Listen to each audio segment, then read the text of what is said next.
Fantastic. This is GT racing right now. He's got traction. He's got everything outside of both of them. Maloney. Oh, he's taken Anderson. Anderson's up top. Oh my God. Oh. Big crash. Oh my goodness. Half the field's going to get rolled. Second very close. These guys are going to want to make their way through the field very quickly. Oh, there we go. Oh no! That's massive! This is it! This is over! I can't believe this! Oh my God! God, what?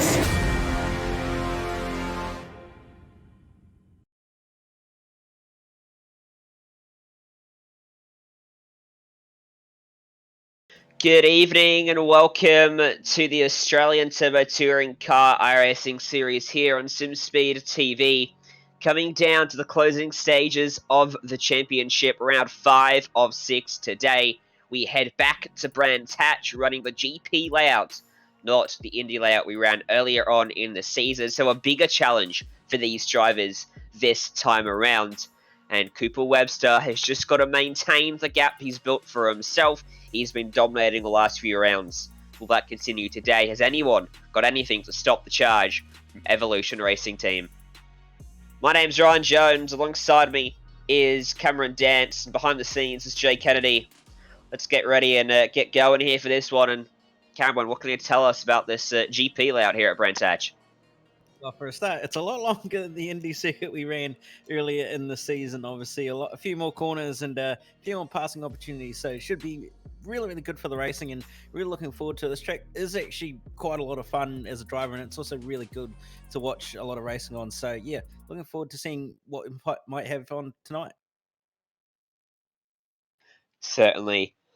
And Hawthorne's going to be an interesting corner as drivers get close enough to make a move, but maybe want to think better of it, especially being front-wheel drive cars. It's going to be very easy to understeer through there going side by side. So qualifying, as always, is currently underway as we start this broadcast. A 10-minute session for drivers to complete 3 timed laps up there, and we're going to have a look at our championship graphics before we go and have a look at that. That's the gap for Cooper Webster. It's only 6 points, but that is big in this series, and it's a massive buffer back to third.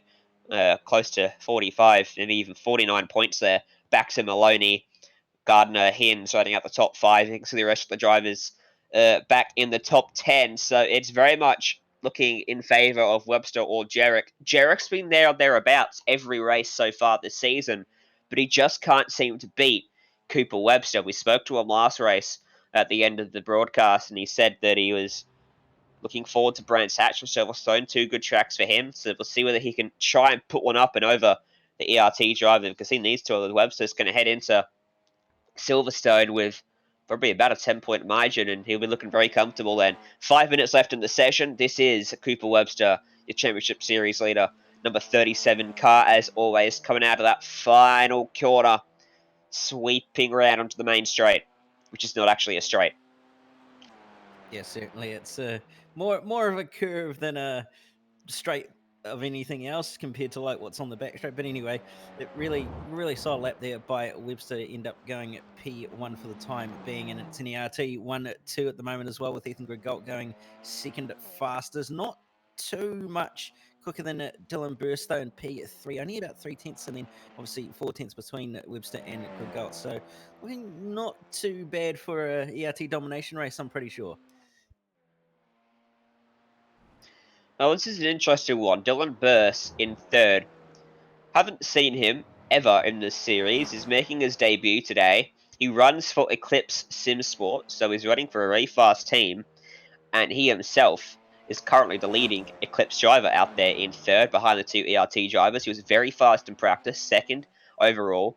So we'll see what sort of a joker he can play into this field then. Currently he's 7 tenths off of Cooper Webster at the moment, so needs to find a bit of an improvement here on what is going to be his final lap already one of the first drivers to complete all 3 laps as he comes out through that final corner then. Flashes by our cameras. What can he do? As he comes across the line, trying to beat a 31.9, going to be a 31.8 for him. So he improves by a 10th, but it will keep him in 3rd, just over another 10th away from the back of Ethan Grigault on the outside of that front row. It's 2/10 margin back to 4th, Mitch Martin and Michael Yip behind him as Cooper Webster will not improve in his final attempts, but it would have been a lap good enough for pole either way. So he is looking ominously fast today. Grigault improves to a 5.13, and Ryan Jarek puts himself up into 3rd place now, the 31.62. What can Mia Ott do? Currently back in 12th place, trying to find her way back inside the top 10. Yeah, certainly. It looks like it's a pretty big fight between the two heavyweights, Eclipse versus ERT at the moment at the top of qualifying, but Mia Ott coming across the line does a 32.7 and does improve and actually improve to 12th position. In the end, stays in 12th, where she was when we picked her up. Reese Gardner has been finding some solid improvements this season. Seems to be doing better and better week in and week out for Fusion Sim Racing. He's making his way on to the back straight now, dive downhill, and then the track will come back up again as he sweeps through into Hawthorne. It's one of the most challenging corners on the circuit because of how fast it is, how much momentum you've got to carry through there. And then through into this very technical final sector of the track. He's just missed the apex a little bit there, and he's going to abort the lap. No good for him, so he will start no higher than 8th. Another debutant today, Ole Fontana, back in 23rd place at the moment, a 1:34.748. Fastest lap time for them. What can they do across the line? Going to be an improvement of 0.4 of a second. Puts them up into 22nd place.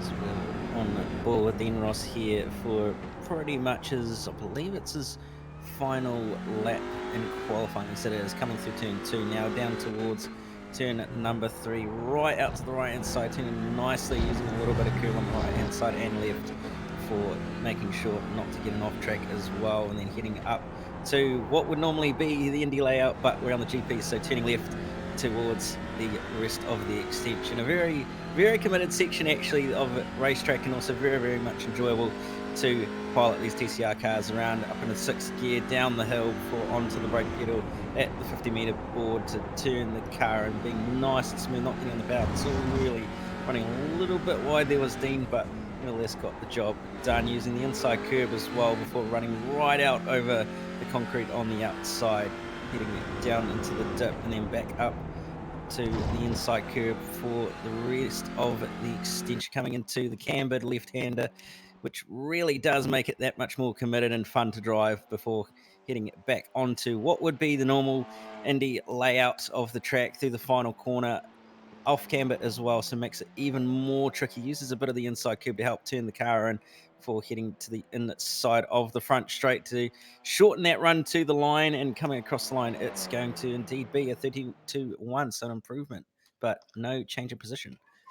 Cameron, very much the driving expert of the two of us up here in the booth. Although I could probably take you on an oval. I'll give it that much, Cam. You're better than me on a road call or a car. That's about it, okay? Webster and Grigault will lock out the front row for Evolution Racing Team. Ryan Jarek and Dylan Burse make it an Eclipse row 2 and row 3 with Mitch Martin and Michael Yip behind them. Dean Ross, Thomas Hins on the 4th row of the grid. Gardner and Turner going to round out your top 10. Well, we go just outside the top team. Steve Cortez and Lenino Billy, 11th and 12th, 13th, 14th. Mia Ott and Ashley Norman. John Halloran rounding out the top 15. Joshua Cavallaro, 16th, 17th. Lachlan Minoff, Hamish Cleland in 18th. And then rounding out the top 20, Tristan Moore and Benjamin Dahlia. 21st off the grid going to be Dave Roberts, head of Ira Felberg, back on the driver's seat in 22nd. Ole Fontana starts 23rd, head of Jason Markowski. Jake Sperry and Cameron Cousins on the 13th row of the grid. Matthew Spencer will line up behind them with Michael Spithill as well, concluding our 28 car field for this race. Weather conditions for these drivers very favourable. Green flag time 6:54 in Sim in the afternoon. Clear skies, 22-degree track temp. A lot of grip out there for these drivers. A lot of wind as well. 19 k's coming from the southwest. That's going to give them a handy tailwind into some of these corners on the racetrack, and a very annoying tailwind, I should say, and a handy headwind into others, allowing them to break a fraction later. Estimated race distance of 7 laps for race 1 of 2 here today from the virtual Brands Hatch. The 10-minute sprint race. Let's get this one underway. Webster Grigault, it's ERT versus Eclipse. The first 3 rows. Who gets the job then?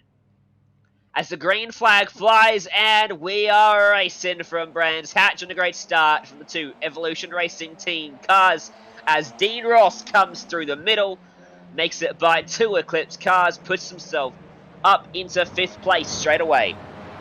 Yeah, certainly a great start from the 2 Eclipse cars of Dylan Burst and Ryan Cherrick. Not a great start, though, for Mitch Martin. Dropped a number of positions and is currently having to deal with Thomas Ince, who's just managed to get on it by, and possibly some minor incidents going on back at turn 1. But nevertheless, everybody seems to have managed to sort themselves out. Certainly have, apart from poor old Tim Gorkroger. Yep, we've figured out his name. He is at the very back of the field. There's a replay up on the screen, thanks to simulation. Dave Roberts losing some tyres there out in the gravel trap. What happened to him for Pace Syndicate coming through the corner, up onto the curb, into the car on the outside, and around he went. And that was someone else that actually lost a tyre. It was Tristan Moore that triggered that one. So that's a shame for Roberts. We go back to live pictures now. And this is the battle, riding on board with Dean Ross, 3rd place. Ryan Jerrick was Dylan Burst for his rear gunner at the moment. And Ross looking to try and find a way through as that sun sets over the horizon and casts a glaring flare into their eyes. John Halloran has run into an issue on the track, Cam. Yeah, he certainly has. He appears to have had a moment. Not quite sure whether that is due to contact. In fact, it is. And one of the Chicken Up racing cars of, I believe, Ashley Norman was involved as well, coming through that section. They were all sort of trying to sort themselves out. And Norman ran a little bit wide onto the grass, lost the rear end, and then basically bounced into Halloran, who ended up in the wall, unfortunately. So both those drivers with extensive damage and possibly out of this race. Felberg back there as well. Cameron Cousins over there in turn 2 with issues. Ole Fontana. Oh, look at this in live pictures. Michael Yip. Trying to figure out who's actually in this battle. There's so many of them. They're 2x2 on approach to Hawthorne, which is very risky, and they make it through. Thomas Hins now trying to get to the inside of Yip. He was on the outside for Hawthorne as Reese Garner got a big whack from Martin Turner. That allows Mitch Martin to go on by. Steve Curtis, Mia Ott, Lenny Nobilly just off the back of these guys, as well as another mistake there from Turner. Will allow a car round the outside, and Mia Ott trying to give a bump to hurry them up. Steve Curtis did not capitalise on that opportunity. And Turner trying to cover him off into the final corner. Can't do it. Contact behind as well. 3 wide then, heading down this main straight. Ott all the way on the inside of the racetrack. Curtis going backwards through the middle. And Turner still trying to hold on as Mia sends it into the corner and sends it straight out into the gravel. And that's a car in the fence. Thomas Hins was damaged to his machine. Yeah, that's not ideal at all for that moment to happen, and really, really unfortunate that that's actually happened, as Cindy was really looking quite good in the championship, but unfortunately contact between, I believe, Reese Gardner was the car that he ended up getting caught up with. So a bit unfortunate, but it happens sometimes.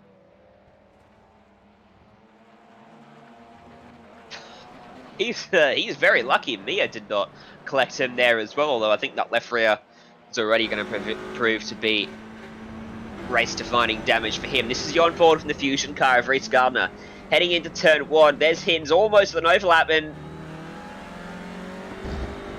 I feel very bad for Hins there because it was actually Michael Yip that got sideways, checked up Hins, and Gardner did not check up, got into the back of Thomas, and shot to the left-hand side of the track. Exit stage left for you, my friend.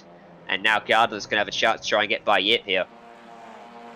Yeah, certainly. Reese is going to try everything he possibly can to try and make up another position here on Michael. Yeah, Reese having a really good run. See him up the pointy end.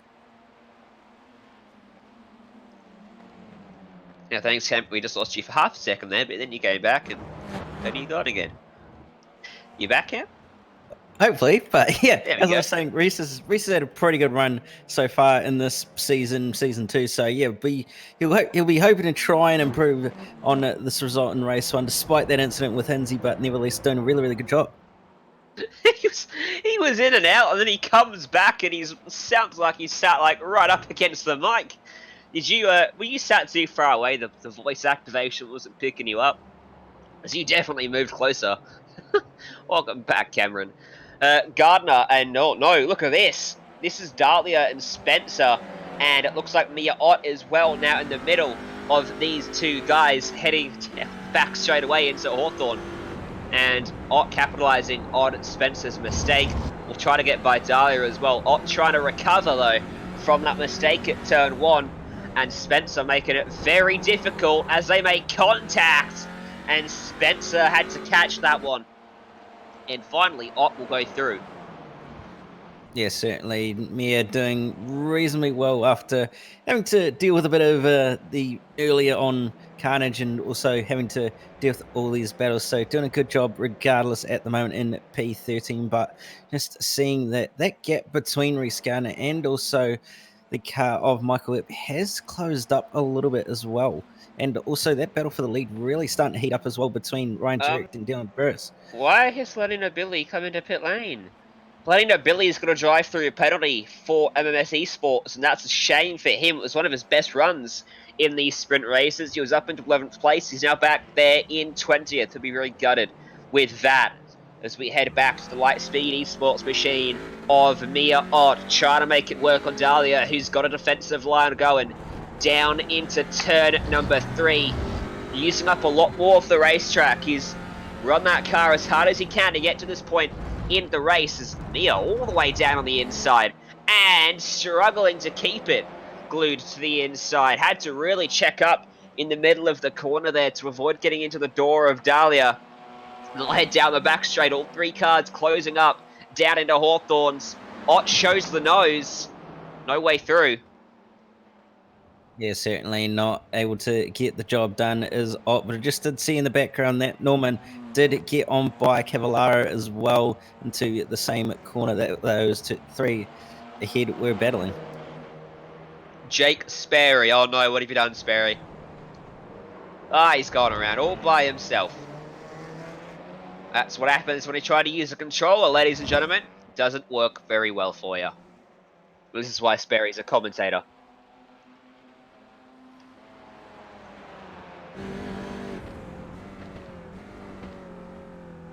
That is an awkward silence after I said that. Damn. Reese Gardner then, all over the back of Yip, although in saying that he's actually dropped off him a little bit. The battle's really on back here. Ott swipes across the front of Dahlia to defend that, and Thomas Hins is going to come through. He's found his way by Spencer. Now he's on the wrong side of the track, though. They're going to back doors, and Hins is going to lose it sideways. Collects Dahlia, turns him around, points it back the right way. Spencer will go by both of them, and props to Hinsey there. He set Dahlia right. That was brilliant. A bit of a funny incident there for Hinsey to end up straightening Dahlia up, but nevertheless, great recovery. And he got caught on the outside of Dahlia into the corner, right as he did that, it turned him sideways. He then ended up on the inside of Dahlia, on the inside of the corner as well, and turned him around, and they kept on going straight. So they lost a bit of time for that, as Spencer now with potentially a slowdown, having to duck out of the way of Hinds and Dahlia and Turner, and Turner gets hit. That's Norman, sorry, Turner's teammate, running the same livery, albeit without a rear bonnet. That's a distinguishing factor between those two cars. Joshua Cavallaro at the back of this train now. These guys have really cost themselves a lot of time with all this beating and banging out there on the racetrack. It's been a very atrocious race out there for a lot of drivers here in the GP circuit. We expect this with the Indy layout, not GP. Go up to 8th place though, because Martin Turner is under pressure from Michael Yip, who's going to go on by him. And wait a minute, why is Michael Yip back there anyway? He goes by, and Steve Curtis behind both of them as well. So Yip has lost a lot of time. He's made a mistake somewhere on the racetrack, allowing Gardner through, and losing an absolute ton to end up back here with Turner and Curtis. Yeah, it looks like, just gone back and had a look, and Yip actually did make a mistake at the second to last corner, just got on the grass a little bit in the braking zone and just lost the rear end. Luckily saved it, but that's a lot of time lost and allowed Reese Gardner to pull away a bit and go on the hunt for Mitch Martin. But out front, once again, flawless, lights to flag. It's up and over 3 in a row now that he's done this from pole to the win. Cooper Webster is on a roll, and there's no sign of him slowing down. There's no sign of anyone stopping him. He comes out of the final quarter. Cooper Webster's going to get it done once again here in the Australian Turbo Touring Car iRacing Series. Today from Brands Hatch. Race 1 goes to Webster. Yeah, dominant victory by Webster and a dominant performance as well for ERT. So another solid haul of points towards the Team's Championship for the ERT drivers. Thomas Sins will indeed hold on it to 12th place from Benjamin Dahlia, and then Matthew Spencer, Ashley Norman, and Joshua Cavallaro on behind. Lenny Nobilly managing to recover to P18, and Jason Markowski is just going to edge Hamish Cleland and the car of Tim Gotgregor across the line.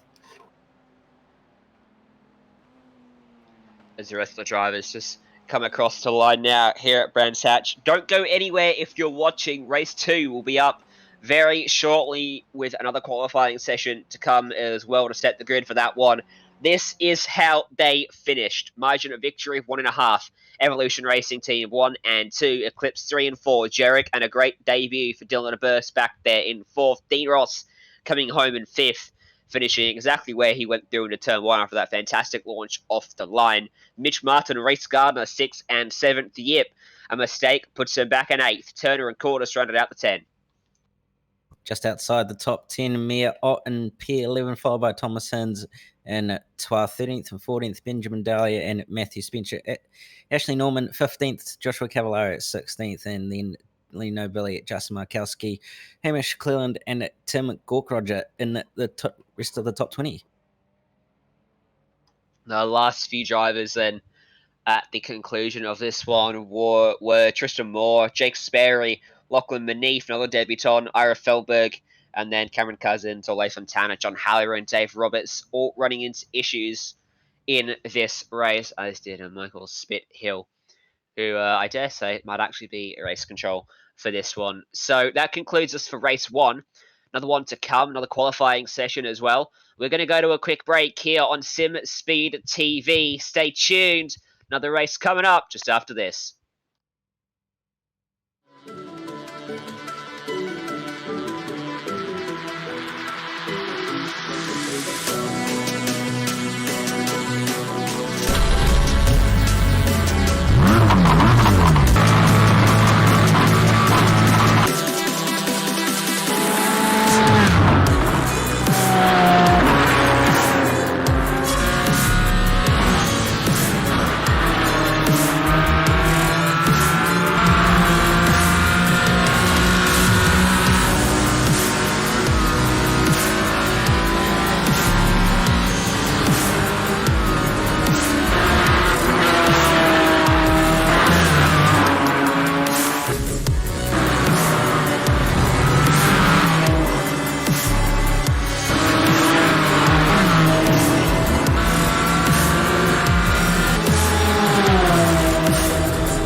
that front straightaway, and he's going to get them all done with. What amazing. Lead to the inside goes Logan Cloudman is going to touch in. Pit crash saved it. What a save. Look to the outside, and Cronkite goes off. De Jong into second place. Going for the switchback. Oh, pinpoint driving. It's howling down to the inside. I trying, there's contact though. Slide left of the racetrack. Chris Benner drives it back down underneath, and he takes that second spot right back. Joker goes to Garrett Lowe. Garrett Lowe should take victory with all that contact. He's going to try and make the move around the outside the Paravolca. That's not going to work, but he's going to try and get the cutback here. Get the run out the Paravolca. That's beautifully done there. Michael Schumacher, there's a little bit of door banging as well.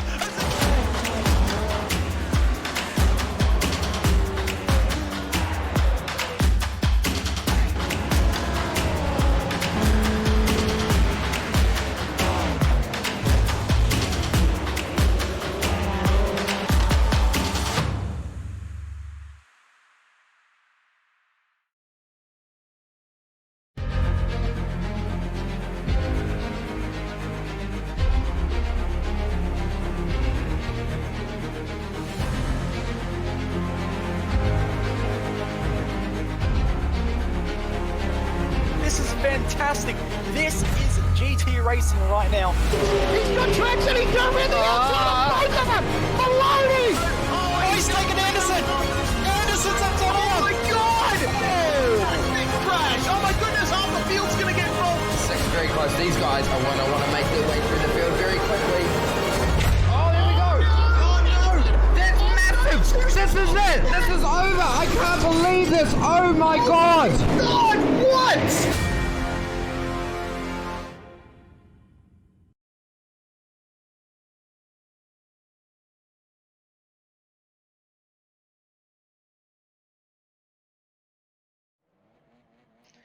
Ooh, welcome back to Brands Hatch here on Simspeed TV, ready for qualifying at number 2, ahead of the 20-minute feature race here in the Australian Turbo Touring Car iRacing Series, brought to you by Simfinity, who are supplying a rig at the end of Season 4 to one lucky driver. Also, RSW Graphics and RMS Race Management Service. Thanks to all 3 of those companies for supporting the series as qualifying then gets underway. So, Cameron, we saw one of the more hectic sprint races we've seen for quite some time, actually, just then. Not a track I really expected to see that. What do you think we're going to get here in race 2? Well, it's anybody's guess. Based on race 1, probably another one with cars going side by side, 3 wide, and some incidents. So, yeah, who knows what's going to happen in race 2. Sun's out a little bit more, so track's probably going to be a little bit warmer than what we had in race 1, and it's also a little bit earlier in the afternoon. So, yeah, should be quite interesting to see what happens in this race, and obviously with that pit stop coming to play, it'll make things that little bit more exciting. And then on the topic of the pit stop, we talk about this every week, but why not? What do you do with the pit stop? 2 tyres, fronts, lefts, rears, diagonal, and I don't think we've ever actually heard from someone what they've taken, because it is it's basically the only strategy you can keep close to your chest, because there's nowhere to check what someone has taken, is there? So if you suddenly come out and on the second stint of the race you're blazing quick, you're not going to tell someone what you took with the tyres. So that's where the strategy comes into play, but also when you do it, because being that it's a tyre stop, not a fuel stop, you can come in anywhere from lap 1 to just before the final lap of the race. So it really relies on where you are on the track as well, if you want to get out of traffic and into some clean air. So a lot of strategy in just a 20-minute feature provides us with a lot of great action. Hamish Cleland got his car a bit wild, heading up through the back part of the track. We saw that a moment or so ago. And this is Cleland running around in his own Cleland Motorsport car, driving on a 51 machine up into turn 2.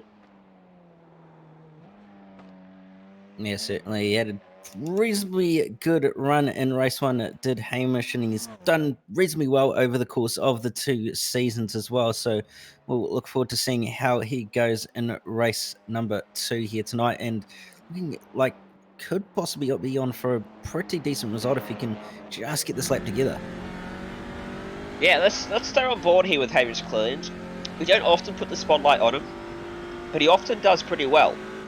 He doesn't often start towards the front in qualifying. He's often mid to the back of the pack, but he always seems to keep it clean. Comes through the field to have a pretty handy finishing order. So we'll see how he goes here on his first of 3 qualifying laps. He got the apex very nicely through there. This is tricky. This is a horrible camera angle to show it, but that's kind of better. The apex of that corner is blind, isn't it, Cam? You can't see it until you're at it. Yes, certainly. You're sort of. Oh no, he's aiming caught for it, around. and No, that's the wall. Hamish. Alright, tow it back to the pits, mate. Have another crack. I don't actually think the car's damaged. It doesn't actually look like it. Oh, it's a little bit bent up, but it's not terrible. Still want to have every last little attempt that you can find. I'd tow it back and try again.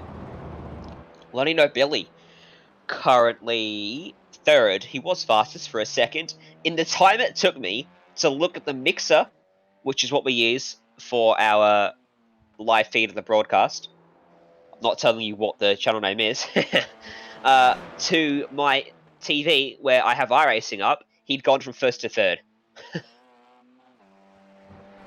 Yeah, it just goes to show how quickly things can change. And Cooper Webster has gone to the top as well. And Ethan Grigol, again, making it an ERT 1-2. Tim Cork-Roger also putting it in P3. So a much better result this time out for Tim in race number 2 in qualifying anyway. But we'll see what happens in the race. And then another 2 Eclipse cars of Mitch Martin and Ryan Jerk before going back to Martin Turner running out the top 6.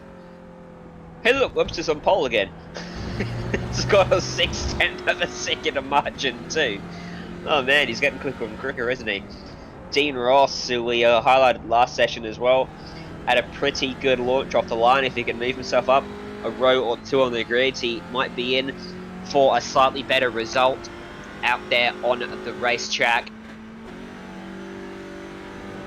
Who else do we have out on the track at the moment? Alright, Michael Yip coming through on his 2nd lap towards the back, towards the last corner on the track, actually. Let's have a look at what Yip's doing out there as he will come across currently 9th, try to find an improvement. Not going to get it on that lap. He's made a mistake somewhere because he was half a second off. No, he's actually improved. He actually went 7/10 quicker and went up into 6th place. So excuse me there, but a good lap from Michael Yip. Yes, certainly. Yip's been showing some reasonable pace tonight so far. So really, really good to see Michael getting out there and getting up against his fellow teammates. Also seeing that Cooper Webster and Ethan Grigol both have gone quicker on their 2nd laps. Ryan Jerrick up into P3 now as well as Mitch Martin jumping at Tim Cork-Roger in the process as well. So Tim falling down the order a little bit compared to his teammates, but definitely will try and bounce back on this 3rd lap, and we'll see whether Ethan Grigol can indeed go quicker than his teammate on this final lap. Watching Joshua Cavallaro come across the line as well, and Cavallaro puts himself up into 16th. This is someone that's been steadily improving over the season, and I reckon if he returns to Season 3, we might see him starting to challenge regularly for some top 10s as well. So been fun to watch his progress up through the field. It's a 1:33.738, puts him a couple seconds off Grigol up there in 2nd, which is the marker I'm using because Webster's 4/10 clear out front. Hamish Cleland then going to try again to get a lap down. This is his final attempt. Hopefully he's not gotten off track and this lap will count for him. Look at that front end. Has he got it repaired? No, he's not. He's not got it repaired, so this lap isn't going to be great. And he's already gone across the pole time there. And as he comes across the line, it'll be a 1:34.262. It's a lap, and it puts him 22nd, actually. So, good job for him. Bringing up the rear at the moment is actually Jake Sperry with a 1:35.0. So he is almost 4 seconds off the pace. Is that old Sperry back there? It wouldn't be Sperry without a meme being there all the way down the order, but also just seeing that Ethan Gregor has indeed improved. Oh, he hasn't actually improved, but Ryan Jarek and Tim Gorkroger have also gone quicker. So Mitch Martin has fallen down to being the third Eclipse car in that list, and Hinsey also up in the P6. Good luck from Hins. I'm glad we finally figured out how to say Tim's name, hey Cam? Because we had about 3 or 4 variations of it, and as it turned out, none of them were right. It certainly helps when Tim does indeed PM you and go, this is how you actually say it. So, Yeah. cheers to Tim on letting us know how we do indeed say his name. Is like you said, we did have 3 ways we possibly thought it was right, and it clearly wasn't.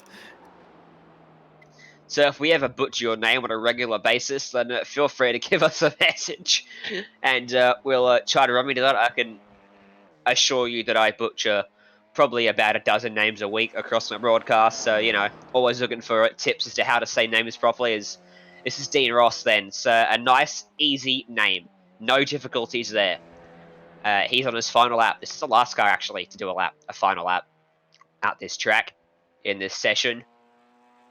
Under the Yokohama Bridge through the final corner, trying to beat what is a 1:32.568. Not been as good as his first session. What's he do across the line to 32.8? He's going to start back in 12th. He will be disappointed with that after his efforts in qualifying number 1. And everyone has done their lap very early on here. Yeah, it's we've actually finished quite a lot earlier. There's still a minute left in the session, so we may as well run through the grid. Top 4. Well, the top 6 basically remain unchanged. I can't quite remember what order the second and third rows were. I can't quite remember what order the second and third row were in last time around, but they're all Eclipse cars again. Slight difference with Gorkroger up there in 4th. Damn it, Jay almost threw me off there, Cam. You heard what he said, right? He pronounced it wrong.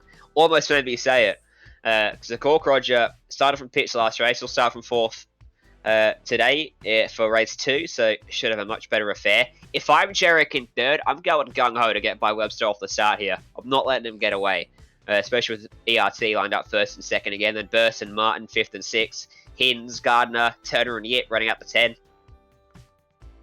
Just outside at the top 10, Mia Ott in 11th, where she actually finished in race 1, followed by Dean Ross in 12th, 13th and 14th, Steve Cortez and Lachlan Minoff running at the top 15, Lenny Billy, followed by Dave Roberts, Ashley Norman in 17th, Joshua Cavallaro in 18th, followed by Benjamin Daly in 19th, rounding at the top 20, John Halloran. Matthew Spencer, 21st, 22nd, Tristan Moore, Hamish Cleland, Ira Fellerberg, Jason Markowski, Ole Fontana, Jake Sperry, rounding out 27-car field for this race. 20 minutes ahead of us then for the final race of the day here at Brands Hatch. Track temp 2 degrees hotter, green flag time exactly the same. It looks a lot clearer out there than it did last race. A lot brighter at least, because the skies are still clear. Estimated race distance, curiously, 14 laps. Normally, it's a lap shorter than double because of the pit stops, but we'll see if we get there. It is a timed race, don't forget, not a lap-counted race, so they do have to think about how fast they're going out there when putting the fuel in the... You know why I stopped then, right, Cam? You don't need fuel in these races, do you? No, you don't. You can fill up to the end, although can do fuel if you want in the pit stop, but may make it a little bit slower. So, yeah, we'll see what happens. Probably everybody's got fuel to the end, but you never know. So we'll see who can end up where it come the pit stops. I suppose the point still stands because it is an open setup, so you're going to put fuel in for the start of the race. So I guess you can figure out there at the start how many laps you're going to run and make it pinpoint accurate. So the point still stands. It was a good point. Just not quite the way I was thinking at the time. So, once again, ERT, row 1. Eclipse, row 2 and 3. The pink and yellow lines up nicely, inside, outside, for Eclipse. Running their 2 different variations of their Pitbox IO liveries. Panther Race Fuels on the front row. Getting some nice exposure for them. on our cameras as you scan back through the field. Timers come down, red lights are on. Let's get ourselves underway at Brands Hatch as the green flag flies, and we are underway. And a good start from Grigol. He's going to draw alongside his teammate down into turn 1, and Jarek stalking them in third. Gets to the inside of Grigol, makes contact with him. They both get a bit loose, but they manage to keep it pointed in the right direction. Jarek still trying to keep the overlap going on the ERT machine. Another bit of contact between them, and finally Grigol able to clear Ryan Jarek down through turn number 3. The rest of the field comes, and Grigol having to defend heavily into turn 4. And watch out as well for Tim Gorkrodger back there in 4th place. Jarek's all over the back of Grigol. He's trying everything to get by him. Yeah, he certainly is. He's doing everything he possibly can to try and use the cold tyres that he's got underneath him and the experience he's had with cold tyres to try and Thomas Hims got turned sideways. He went. He's in the wall. Yep. That was a very high-speed spin for him, or a slide at the very least, and into the fence. Heavy contact in the end. Nerdum Simulation will supply you your replay of this. Take a look at this, Cameron, coming down into Hawthorns. Yeah, certainly side by side down into Hawthorns is a little bit of a tricky one, and usually the outside car unfortunately comes off second best, and as you saw, just some slight contact in the side from the Eclipse car of Dylan Burse on Thomason's, and Hinsey unfortunately getting onto the grass and then straight into the tyre barrier, damaging that left-hand side of the car. Unfortunately has had to retire that car back, or tow that car back to pit lane, so not the greatest of races for Thomason's unfortunately, but nevertheless that battle at the front between Ethan Grigol and Jarek is really hit up in contact. He's hit him and he's off. Grigol goes for a trip through the sand trap. Jarek with the bump and run up at the top of the hill. And Grigol goes right back to 8th place. Jarek up into 2nd, trying to chase down Webster. Controversial move then. He went for a big lunge up here, showed the nose early. Grigol tried to take the early entry, apex, and they came together. Grigol ends up out in the weeds. What's your take on that one? Well, that's a hard one because the gap was obviously there and the move was pretty much done, but just unfortunately a bit of side-by-side contact and resulted in Ethan Grigol ended up going off the road and didn't quite make too much contact with the wall, but it was a little bit of a touch, so it doesn't look like there's any damage on that car, but you'll definitely be fuming, and I wouldn't be surprised if there is a penalty incoming for the Eclipse car. Interestingly, Gorkrodger and Dylan Burse both just passed Ryan Jarek, so he's back to 4th place after all that. And championship chances taking a big hit today with Webster's continued domination in this one as we look further back in the field to 12th place Dahlia and No Billy. You know, Billy showing the nose but compromising himself in the end. John Halloran running right up behind him now, and No Billy having to defend. So Halloran's going to try to go the long way around down here at turn number 1. It's not going to work out for him. Can he try the crossover move? He gets to run off the corner. It might work down into turn 2. No Billy using all the track and having to really stomp on that brake pedal to avoid the back of Dahlia in front. Yeah, really had to struggle to try and pull that up with the ABS starting to kick in, so really was on the limit of adhesion with the brake pedal, but also seeing that Lachlan Minoff has also jumped Mia Ott in the pit lane, and I believe Hamish Glynn has also come back in and is still stationary, so but Smear's got a speeding penalty, and that's not going to be too optimal. Yes, so Mia Ott with speeding penalty, then and No Billy darting to the right-hand side to prevent Dahlia from getting back through on the straight down into Hawthorns. Someone's just been given a drive-through penalty. I didn't catch who it was. Was it Jarek? Wouldn't surprise me, as he's having to really defend from his teammate Mitch Martin and Dean Ross behind them as well. Although Ross, unfortunately, getting a slowdown through that section of the track and losing all of that good work. Yeah, did have a bit of a slide there, and now he's going to come under pressure from Ethan Grigol is Dean Ross, and into the pit lane comes, I believe that is Ryan Jarek, so We'll see whether this is just scheduled stop or whether it is a drive-through. He's driving down the lane quite fast. So at this point, it is indeed a drive-through. Oh, that's a shame for Jarek and his championship. I don't think is going to come to fruition here. Cooper Webster's got to keep his nose clean for the next 3 races of the championship today and next week, and he should have it. Want to handle the trophy at this stage now. As a result, we'll see what happens. Anything can happen. It's never over until that final checkered flag falls. Dean Ross started from 12th. He's up into 5th place now. So he's had another good start to this one. He's got Ethan Grigault right in behind him. Grigault up into 6th after falling back to 8th after the contact with Jarek up at the hairpin at turn 2. Closing in on the back of Ross now. Yeah, certainly. Grigault trying to make a bit of a recovery drive of this race at the moment. Hasn't pitted yet and probably might want to start thinking about it if he's going to get held up by Dean Ross here, who's really not all that much quicker, well, that much slower than he is at the moment. So really does need to think about strategy here if he wants to try and jump everybody ahead of him. But regardless, we'll see what happens. And Tim Gottkrieger is coming into the pit lane to do his pit stop, as well as Grigault. Grigault down into the lane then. So too, another one of the cars, it looked like. Yeah, Cooper Webster as well. So 3 guys down into the pits. Let's see if there's any big changes in pit lane. Remember last round, Gorkroger was very slow into the pit stops. Lost 4 seconds according to his teammate Jarek. And they couldn't figure out why. Has he remedied that today then? As Jarek also comes down to serve his pit stop. So these 4 guys have figured out what lap to pit. Webster will pull away first, unsurprisingly. And then Grigault will beat Gorkroger off.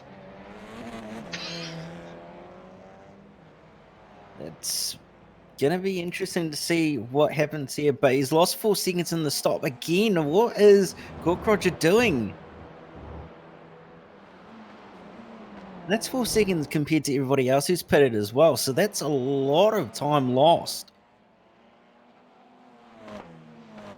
It was a 26-second stop for Gorkroger, and it was 22 seconds for Grigault. So that is very strange. Something strange going on there for Tim, and whether he's just going too far forward in his pit box, too far back, or something, positioning in the pit box is all I can think of that he's losing that time every time, because if he's got 2 tyres ticked and no fuel, it should be roughly the same, give or take a slight variation, you know, up to about a second, that's about it. It's not all completely a set time, is it, Cameron? You do have those variations, and those pit crews, virtual pit crews do make a difference. They're technical too, here or there. But 4 seconds? Yeah, it's kind of weird. Like, there's usually a second or so at most. That's usually the difference, or if anything, a few tenths. So 4 seconds is really, really weird, and it seems to be a common occurrence with Tim, unfortunately, which anyone, including himself, has yet to figure out as to why. Whether it's due to the way that he's entered his pit box or what the story is, we're not entirely sure, but it's so strange to have such a time difference in the pit lane. Oh. Are we hoping that they get to the bottom of that at some stage? Fastest car on the track is actually Dean Ross. So he's motoring along out there on the track. He's closed up to the back of your current race leader, Mitch Martin. These guys won't be in the lead once they make their stops and it all shakes out. But right now, that's where they are on the racetrack. And if I was Ross here, I'd do the opposite to Mitch Martin. If Martin pits, you stay out. If Martin doesn't, you come in. Give yourself the clean air. Because he's got pace. He doesn't want to get held up now and lose it or lose the rhythm, whatever zone he's got himself into. He doesn't want that to be affected because he does have a shot at getting into the back end of the podium. Yes, certainly. I'll stay behind him though. Pace.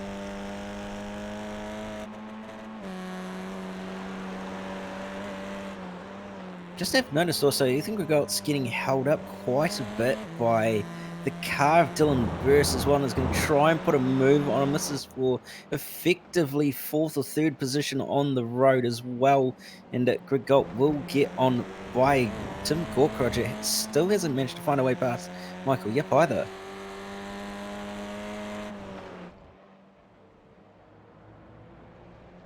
Yeah, so your goals got by Burst, and where's Gorkroger? Yeah, still behind Michael Yip on the track, and Yip is fast, so it might be a bit difficult for him to get that one done. We're still watching these two out front. Stalking him down the straight as they roll downhill and sweep back up to the right-hand side. Got to be careful of getting some push through the corner when you're tucked up behind that rear spoiler, heading through the high-speed part of the racetrack. And see how much of the curb he's using on the inside there. Really pushing that car, doing a fantastic job. He's all over the back of him here, so be careful he doesn't give him a touch. He does, gives him a slight bump to the rear bumper, heading through the final couple of corners, and he's all over the back of the Eclipse Sim Sports machine. Can he make the move? Does he pull the trigger and come into pit lane? Because now he's starting to be held up with the pace he's got. He comes down into the pits. Martin stays out, so Dean Ross decides he wants to get out of that battle and come down, get his car serviced, and see where he rejoins. Yeah, certainly. Well, Dave Roberts has had a moment on the pit entry. Oh, That's no, a he big did it! impact. John Halloran had nowhere to go there. Absolutely blindsided was Dave Roberts. He did not see Halloran coming, tried to get it pointed back in the right direction, straight into the path of John Halloran on the entrance to pit road. We'll take a look from this perspective first, and then we'll get a replay on board with Halloran. So Roberts got turned by one of the MMS Esports cars. That was Nelly Nobili. That's why he ended up in that position. And that's the aftermath of Halloran hitting him and then actually mounting the front end of that car as he tried to get going and still await the onboard from Halloran. And in one of the swiftest race decisions from race control we've seen, Dave Roberts has been given a penalty, somewhat unsurprisingly. This is the onboard from Halloran. Through the final corner, cars off the track, all good. No, that's bad, very bad. And big damage to both cars. That was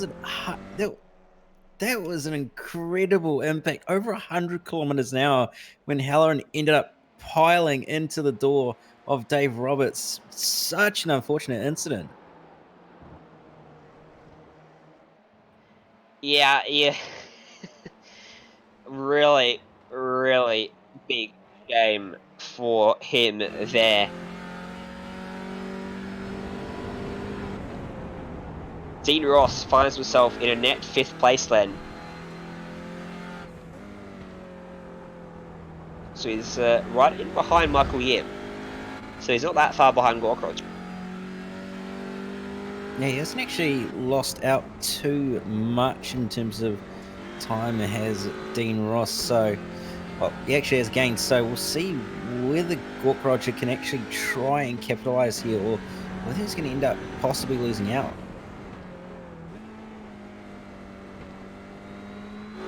Just over 6 minutes remain in this race then, as Jake Sperry is going to go.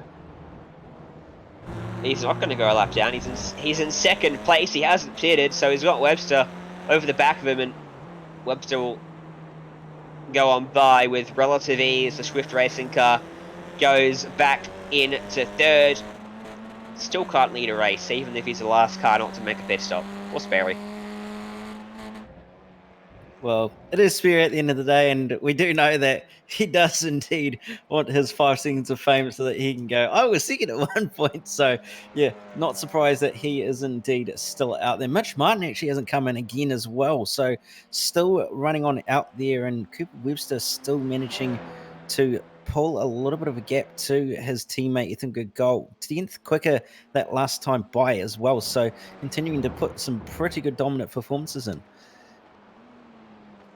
Mitch Martin hasn't pitted, so 29.5 seconds. The gap he's got back to Webster. This will put him around Dylan Burst, I think, when he makes his stop. So in a pretty decent spot at the moment. There's Grigault back in 4th place. He's got Burst all over the back of him. Then comes Yip and Dean Ross. Reese Gardner up there in 8th. Turner all over the back off one of the Eclipse cars. That's Gork Roger. Gork Roger's made a mistake, hasn't he? Because he was behind Yip. Now he's behind Gardner. How did he get there?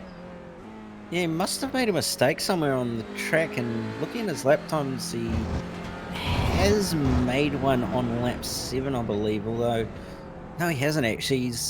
Yeah, that's really, really strange. I don't quite know what's happened there.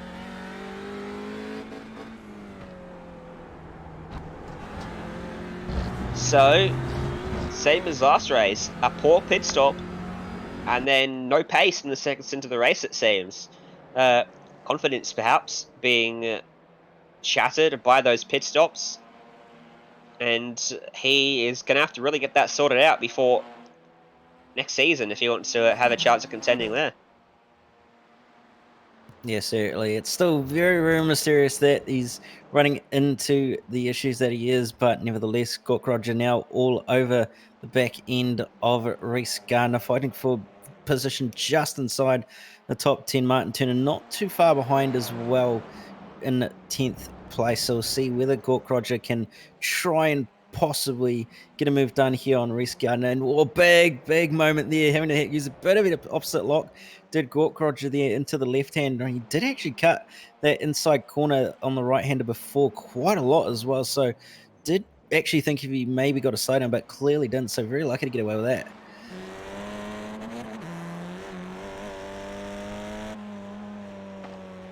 And Mitch Martin comes out in 4th place, right in front of these two, as Dean Ross puts a big move on the inside of Yip, gets it pulled up nicely, and Ross trying to take 5th, he gets turned around, Yip puts him into the grass, and they end up back on the racing line. Here comes Gardner and co as well.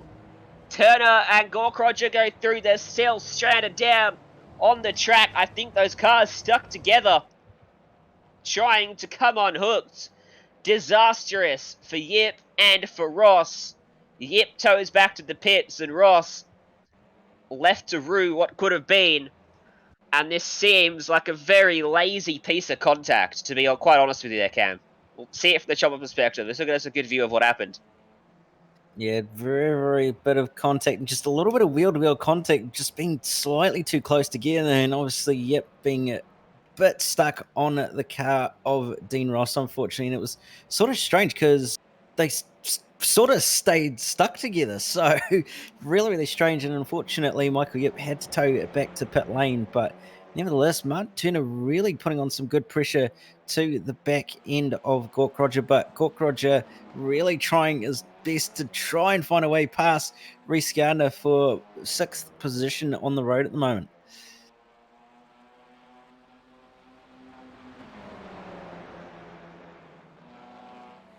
Another battle further adrift in the field. This is Ashley Norman and Steve Curtis, 21st and 22nd. And Curtis, that is not how you take Hawthorns, my friend. It is not how you take it at all. And he's made defense as well. So that car probably handling very poorly after that. Back up here in 5th place, Ashley Norman's teammate, Martin Turner, trying to find a way inside of the top 5. That belongs to Reese Gardner at the head of this trio. Mitch Martin in the middle. It's a close battle as well for second as we through Golden Burst. A little bit further up the order. We've got 2 battles to watch to the end here. Webster's completely unchallenged out front.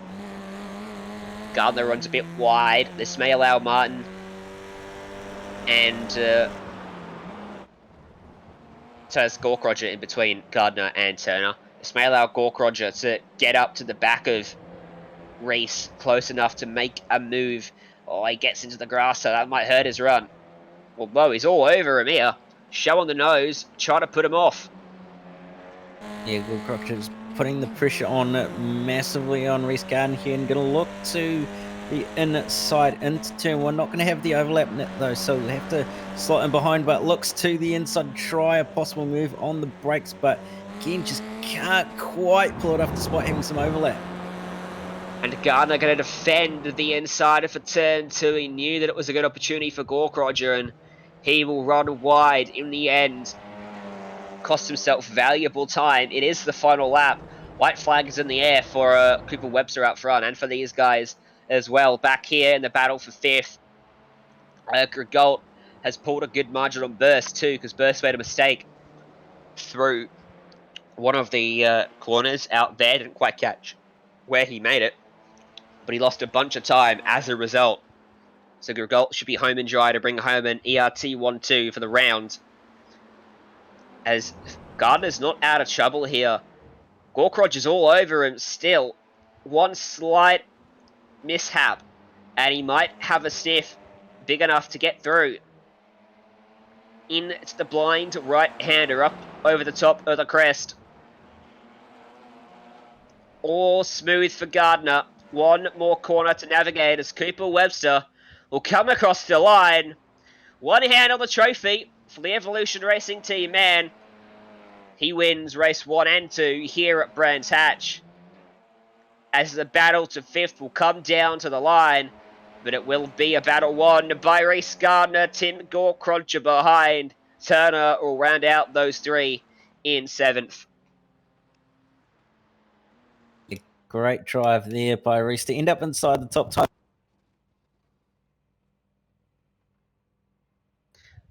Certainly was. Good job indeed for those drivers. And as everyone else comes across, thanks to our sponsors of RSW Graphics, RMS Race Management Service, and Simfinity, we'll take a look at your results for race 2 here at Brands Hatch. Your race winner, as we know, Cooper Webster, possibly 5 in a row, definitely 4 in a row for him. Grigalt 2nd, Burst 3rd, Martin Gardner rounding out your 5. Tim Gorkroger in 6 ahead of Martin Turner. Ryan Jarrett with a disappointing round. Cavallaro having a very good race. And Dean Ross across in 10th. Just outside the top 10, we've got Lachlan Minoff from P14 and Tristan Moore from 22nd on the grid up to 12th. So very good drive from him, as well as Hamish Clinton from 23rd to 13th. Mia Ott will come across the line in 14th, followed by Ole Fontana in 15th. 16th, Jason Markowski, Benjamin Dye, 17th. 18th, Ashley Norman, 19th, Steve Cortez, and rounding out the top 20 will be Ira Felberg. 21st was Jake Sparrow. That might be a career best for him.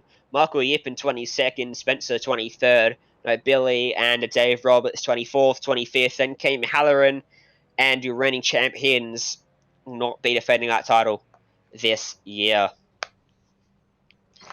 A little bit cleaner than we saw in race 1, but still some pretty big incidents amongst the field out there. Most notably, Dean Ross and Michael Yip might be exchanging a few words at the conclusion of this all. Yes, certainly. There will possibly be a few rivalries born and a few rivalries possibly not yet made, but on the rise. So we'll see what happens in the coming season and what happens in the rest of the rounds to come as well. What's the word? What's the word for singular? Singular. Just one round to come. That is the word. Just one round to come. That'll be Silverstone, the Grand Prix layout, I believe. The big full track. Going to be very short amount of laps around there. As a little championship update for you, we know who the top 2 are. That's Webster and Jarek. The gap for Webster, probably about over 10 points now. But Reese Gardner has put himself into 3rd. So he's doing very well. And as we look towards Season 3, as this one wraps up, it will be a very interesting season. People are going to have to ramp up their game to go and challenge the Evolution Racing team train out front, because no one looks to be stopping them. Dylan Burst did very well on debut today, so that may be someone to watch out for as well.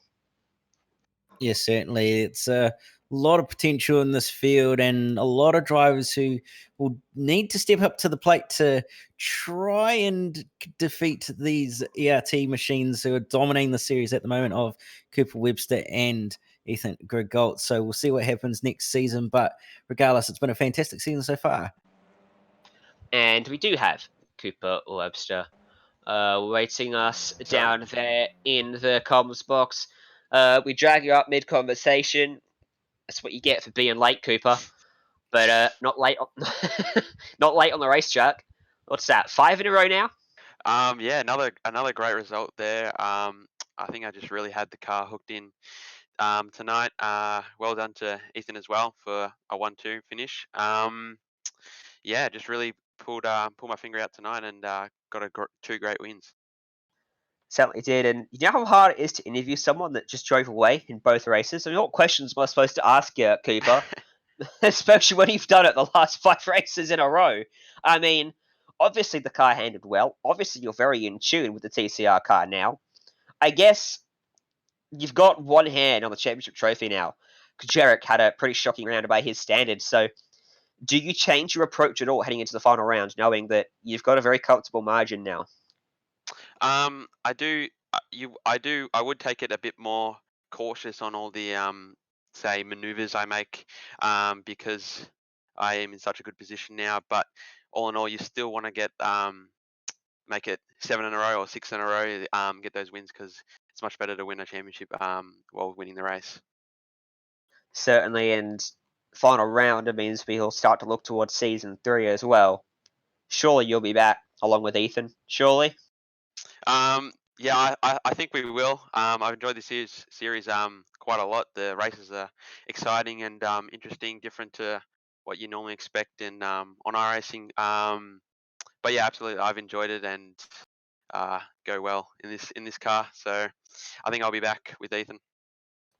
Oh yeah, look forward to that, and we look forward to seeing if anyone can actually step up and challenge you guys, because whatever you two are doing up there for Evolution Racing Team, it is working a treat. A 1-2 in both races for you today. Before I let you go, who are the people that get it done for you and the sponsors, most importantly?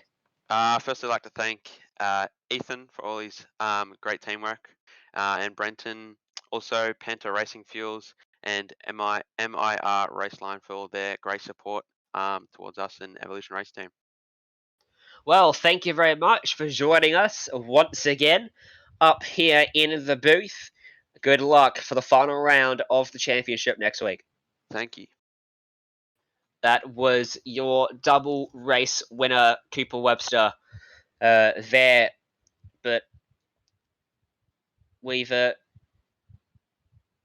really... we're going to quickly grab Ethan Grigalt, dragging both of you up mid-conversation today.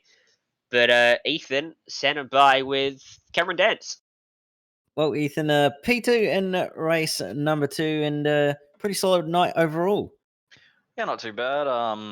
Starting on the front row for both races, and finishing on the podium for both races. Just got a little bit more pace to find the Cooper there. He's going nuts in pretty much every car he's driving at the moment, so a bit more work to do yet.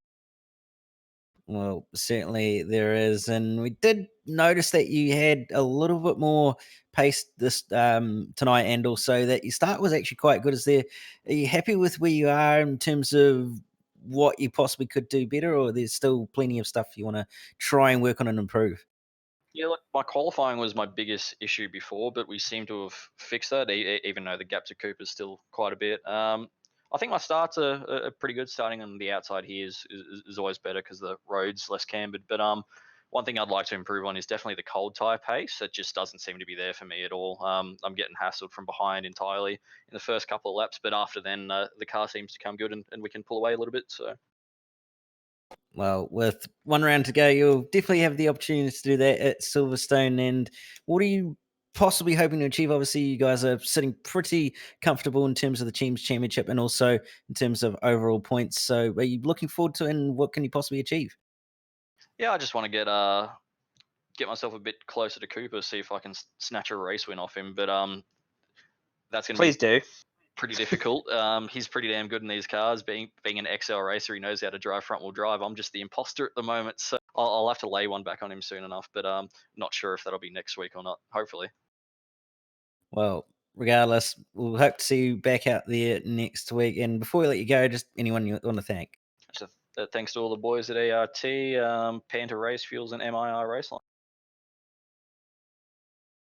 Well, there you have it, Ryan. Ethan Grigg Gold, second place in race 2. And I think we'll wrap it up now. We will, and we look forward to what's to come for us to hear on Simspeed. Not on Simspeed, but tomorrow, being broadcast by Jay, and just Jay alone, is the ARG Esport Cup. Sorry, I thought I got disconnected from our channel then. Is the ARG Esport Cup.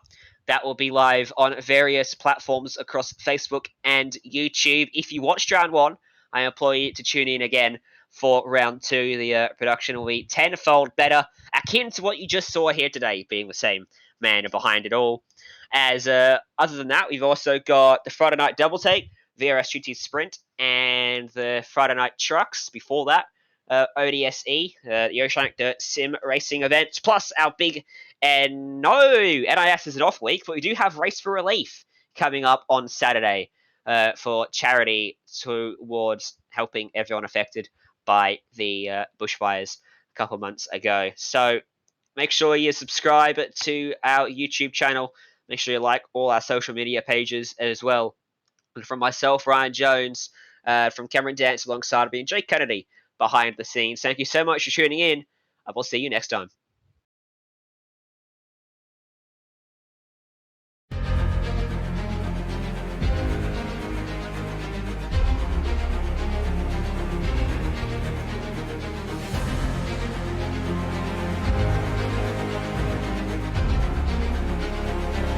This is fantastic. This is GT racing right now.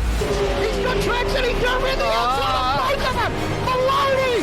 Oh, he's taken Anderson. Anderson's up to Oh my god! Big crash! Oh my goodness, half the field's gonna get rolled! Second very close. These guys I want to make their way through the field very quickly. Oh, there we go. Oh no! That's massive. This is it. This is over. I can't believe this. Oh my god. God, what?